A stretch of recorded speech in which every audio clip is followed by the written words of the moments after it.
അമ്മ പറയുന്നത് കേട്ടാ തോന്നും ഞാനാണ് എല്ലാത്തിനും കാരണമെന്ന്.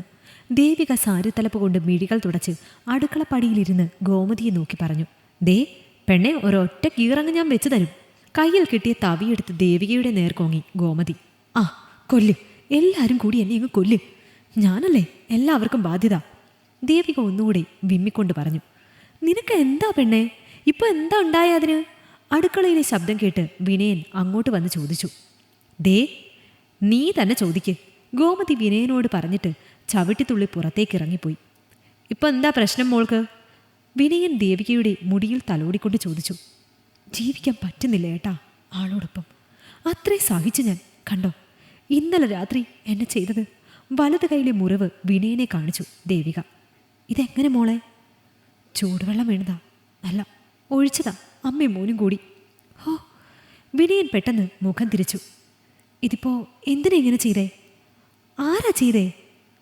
ദേവികയുടെ കയ്യിൽ പിടിച്ചുകൊണ്ട് വിനയൻ ചോദിച്ചു. അവളുടെ അമ്മ തന്നെ, അല്ലാതെ ആരാ ഏട്ടാ ഇത്രയും ക്രൂരത ചെയ്യുക? മുറ്റത്തു നിന്നും വിറക് പെറുക്കി അടുക്കളയിലേക്ക് വന്ന ശോഭന പറഞ്ഞു. നിനക്കെങ്ങനെ അറിയാം? വിനയൻ ശോഭനയെ നോക്കി. ഞാൻ ഇന്നലെ രാത്രി ഏട്ടത്തിയോട് വിളിച്ച് കാര്യം പറഞ്ഞിരുന്നു ഏട്ടാ, ദേവിക വിനയനെ നോക്കി പറഞ്ഞു.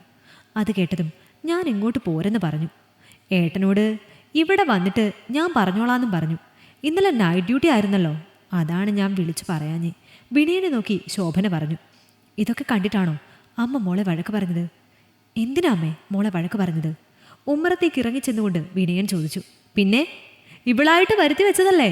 നമ്മൾ എത്ര പറഞ്ഞു ആ വിവാഹം വേണ്ടെന്ന്? സമ്മതിച്ചോ ഇവള്? നമ്മളെ എല്ലാവരെയും ധിക്കരിച്ച് അവളുടെ ഇഷ്ടം നടത്തിയതല്ലേ? എന്നിട്ടിപ്പം എന്തായി? അതുകൊണ്ടാ പറഞ്ഞത് ഞാൻ. ദേഷ്യവും സങ്കടവും നിരാശയും നിറഞ്ഞിരുന്നു ഗോമതിയുടെ ശബ്ദത്തിൽ. എന്നാലും ഇവള് നമ്മുടെ ദേവൂട്ടിയല്ലേ അമ്മേ, നമുക്ക് തള്ളിക്കളയാൻ പറ്റുമോ നമ്മുടെ മോളെ? ശോഭന ദേവകിയെ ചേർത്ത് പിടിച്ചുകൊണ്ട് പറഞ്ഞു.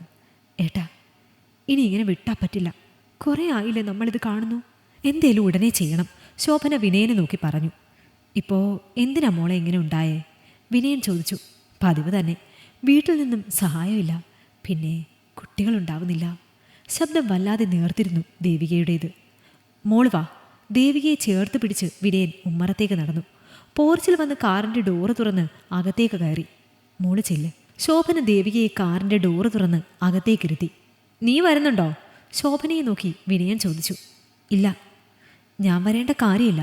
ശബ്ദം വല്ലാതെ കനത്തിരുന്നു ശോഭനയുടെ. അമർത്തി മൂളി വിനയൻ കാർ മുന്നോട്ടെടുത്തു. കോളിംഗ് ബെൽ കേട്ട് അഭി ഡോറ് തുറന്നതേ അവൻ ഓർമ്മയുള്ളൂ. നെഞ്ചിലേക്ക് ആരുടെയോ കാൽ ശക്തമായി പതിച്ചതും അകലേക്ക് തെറിച്ചു വീണതും ഒറ്റ നിമിഷത്തിൽ കഴിഞ്ഞു.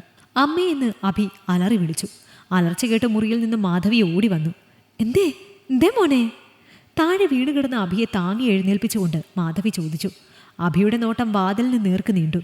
വാതിൽപ്പടി കടന്ന് അകത്തേക്ക് കയറി വന്ന വിനയനെ കണ്ട് ഇരുവരും ഞെട്ടി. നിന്റെ ഇഷ്ടത്തിന് നീ കഴുത്തിൽ താലി ചാർത്തിയവളെയാണ് ദാ ഇമ്മാതിരി ചെയ്തു വെച്ചിരിക്കുന്നത്, ദേവികയുടെ കയ്യിലേക്ക് ചൂണ്ടി വിനയൻ പറഞ്ഞു. താലി കെട്ടിയ പെണ്ണിനെ പൊന്നുപോലെ നോക്കാൻ കഴിയാതെ സ്വന്തം അമ്മയ്ക്കിട്ട് തട്ടിക്കളിക്കാനാണോടാ ചെറ്റെ നീ എൻ്റെ പെങ്ങളെ ഇങ്ങോട്ട് കൂട്ടിക്കൊണ്ടു വന്നത്? പറഞ്ഞു തീരും മുമ്പേ അഭിയുടെ കവിളിൽ വിനയന്റെ വലതു കൈത്തലം പതിഞ്ഞു. അയ്യോ ഓടിവായോ, എൻ്റെ മോനെ തല്ലിക്കൊല്ലുന്നേ! മാധവി അലറി വിളിച്ചു. മിണ്ടിപ്പോകരുത്, കൊന്നുകളയും ഞാൻ! മാധവിയെ നോക്കി വിനയൻ അലറി വിളിച്ചു. മാധവി ഞെട്ടി പിറകിലേക്ക് മാറി വാ പൊത്തി നിന്നു. ഇനി മേലിൽ എൻ്റെ പെങ്ങളുടെ ദേഹത്ത് നിന്റെയോ നിന്റെ തള്ളയുടെ കയ്യോ മറ്റെന്തെങ്കിലുമോ പതിഞ്ഞാൽ നിന്റെ തല ഞാൻ ഇങ്ങോട്ട് എടുക്കും. അടുത്ത് കിടന്ന കസേരയെടുത്ത് അഭിയുടെ തലയ്ക്ക് നേരെ ഉയർത്തി. എൻ്റെ മോനെ ഒന്നും ചെയ്യല്ലേ! മാധവി ഓടി വന്ന് വിനയന്റെ കയ്യിൽ കയറി പിടിച്ചുകൊണ്ട് കരഞ്ഞു. നൊന്തു അല്ലേ?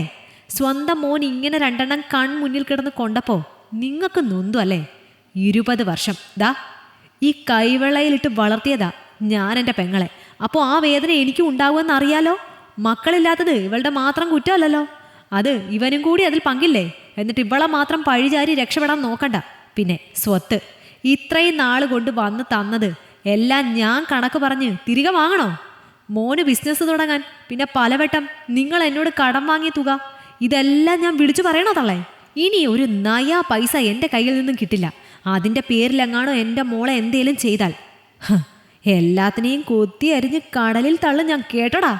അതും പറഞ്ഞ് അഭിയുടെ നേർക്ക് കാലുയർത്തി വിനയൻ. അയ്യോ എൻ്റെ മോൻ ചത്തുപോകും, അവനൊന്നും ചെയ്യല്ലേ! മാധവി വിനയനെ നോക്കി കൈകൂപ്പി. ഇത് മുന്നേ എനിക്ക് ചെയ്യാൻ അറിയാൻ മേലാഞ്ഞിട്ടല്ല, ഇവൾ ഓരോ വട്ടം വന്ന് പറയുമ്പോഴും ഇന്ന് ശരിയാകും നാളെ ശരിയാകുമെന്ന് പറഞ്ഞ് ക്ഷമിച്ചു നിന്നതാ. പക്ഷേ ഇനി എൻ്റെ മോളുടെ ജീവന് പോലും ഭീഷണിയാകും. അതുകൊണ്ട് മാത്രം പ്രതികരിച്ചു. അവളിനി ഇവിടെ നിൽക്കും. നിങ്ങളുടെ ഇരുവരുടെയും കാര്യങ്ങൾ ഇവളിനി ഭംഗിയായി നോക്കിക്കോളും, അല്ലേ മോളെ? വിനയൻ ദേവികയെ നോക്കി ചോദിച്ചു. നേർത്ത ചിരിയോടെ ദേവിക തലയാട്ടി. അപ്പോൾ ഇനി യാത്രയില്ല, ഇറങ്ങുവാ ഞാൻ. അതും പറഞ്ഞ് വിനയൻ പുറത്തേക്കിറങ്ങി. ഏട്ടാ, പിറകെ വന്ന് ദേവിക വിളിച്ചു. ദേടി, ഏട്ടൻ ഇങ്ങനെയൊരു മുഖമുണ്ടായിരുന്നു? കയ്യിൽ തൂങ്ങി ദേവിക ചോദിച്ചു. നിന്റെ ഏട്ടന് ഒരുപാട് മുഖങ്ങളുണ്ട്. ആവശ്യം വരുമ്പോൾ മാത്രം പുറത്തേക്ക് എടുക്കേണ്ടി വരുന്ന മുഖങ്ങൾ. കാറിൻ്റെ ഡോറ് തുറന്ന് അകത്തേക്കിരുന്നു കൊണ്ട് വിനയൻ പറഞ്ഞു. ഡാ, അടുത്ത ആഴ്ച എല്ലാവരും കൂടി വീട്ടിലേക്ക് വരണം. വാതിൽപ്പടിയിൽ വന്ന് വിനയനെ നോക്കി നിന്ന അഭിയെ നോക്കി വിനയൻ പറഞ്ഞു. അഭി കവിളിൽ തടവിക്കൊണ്ട് തലയാട്ടി. വിനയൻ കാർ മുന്നോട്ടെടുത്തു. വർഷങ്ങൾക്ക് ശേഷം. ഏട്ടാ, ഞങ്ങൾ അങ്ങോട്ട് വരണോ? അതോ ഏട്ടൻ ഇങ്ങോട്ട് വരുന്നുണ്ടോ? അഭി വിനയനെ നോക്കി ചോദിച്ചു. ഞങ്ങൾ ഇങ്ങോട്ട് വരാം വൈകുന്നേരം. അവിടെ കൂടാം, മോൻ്റെ ആദ്യത്തെ പിറന്നാൾ. അഭിയുടെ കയ്യിൽ നിന്നും കിച്ചനെ എടുത്തുകൊണ്ട് വിനയൻ പറഞ്ഞു. എന്തേ ഇങ്ങനെ മാറി നിൽക്കുന്നേ? മാധവിയെ നോക്കി വിനയൻ ചോദിച്ചു. ഞാൻ വരണോ നിങ്ങളുടെ കൂടെ പഴനിക്ക്? തീരെ വയ്യന്നേ, മാധവി ചോദിച്ചു. അമ്മയില്ലേ, ആരും പോകില്ല, അത്ര തന്നെ, ദേവിക കിറി കൂട്ടിക്കൊണ്ട് പറഞ്ഞു. അയ്യോ, അങ്ങനെ പറയല്ലേ മോളെ, അമ്മ വരാൻ പോരെ? ദേവികയെ ചേർത്ത് പിടിച്ചുകൊണ്ട് മാധവി പറഞ്ഞു. അതാണ്. ദേവിക മാധവിയെ ചേർത്ത് പിടിച്ചു. എങ്കിൽ രാത്രിയിൽ യാത്രയില്ല, ഞങ്ങൾ ഇറങ്ങട്ടെ. ഗോമതിയും ശോഭനയും മാധവിയുടെ കയ്യിൽ പിടിച്ചുകൊണ്ട് പറഞ്ഞു. ഇന്ന് പോണോ? നാളെ വീണ്ടും ഇങ്ങോട്ട് വരേണ്ടതല്ലേ? അഭി അവരെ നോക്കി ചോദിച്ചു. പോണം മോനെ, നാളെ വരാട്ടോ, ഗോമതി അഭിയെ നോക്കി പറഞ്ഞു. എല്ലാവരും കാറിൽ കയറി. എങ്കിൽ ശരി, രാത്രിയിൽ യാത്രയില്ല. അതും പറഞ്ഞ് വിനയൻ കാർ മുന്നോട്ടെടുത്തു. അഭി ദേവികയെ ചേർത്ത് പിടിച്ചു. കിച്ചു അഭിയുടെ തോളിൽ കിടന്ന് മയങ്ങാൻ തുടങ്ങിയിരുന്നു. ഈ കഥ നിങ്ങൾക്കിഷ്ടമായെങ്കിൽ ലൈക്ക് ചെയ്യൂ. നിങ്ങളുടെ അഭിപ്രായങ്ങൾ കമന്റായി രേഖപ്പെടുത്തൂ. കൂടുതൽ കഥകൾ കേൾക്കാൻ ഈ ചാനൽ സബ്സ്ക്രൈബ് ചെയ്യൂ.